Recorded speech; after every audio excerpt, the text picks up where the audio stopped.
শনি যদি আপনাদের জীবনে বাধা সৃষ্টি করে তাহলে এই কাজটি করুন। জ্যোতিষশাস্ত্র মতে বলা হয় শনি হচ্ছে ধৈর্যের কারক গ্রহ, শনি হচ্ছে আমাদের কর্মের কারক গ্রহ, কিন্তু প্রত্যেকটা ক্ষেত্রে শনি কিন্তু বাধা সৃষ্টি করতে পারে। সেটা নির্ভর করছে আপনার জন্ম ছকে শনি কিরকম অবস্থানে রয়েছে তার উপর।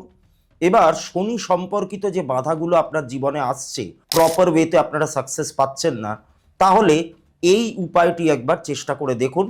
কি করবেন? শনি নক্ষত্রযুক্ত যেই দিনগুলো, অর্থাৎ পুষ্যা নক্ষত্র, অনুরাধা নক্ষত্র এবং উত্তর ভাদ্রপদ নক্ষত্র, যেগুলো শনির নক্ষত্র, সেই নক্ষত্রগুলো যেই দিনগুলোতে চলবে সেই দিনগুলোতে আপনারা রামায়ণের সুন্দরকাণ্ড পাঠ করতে পারেন।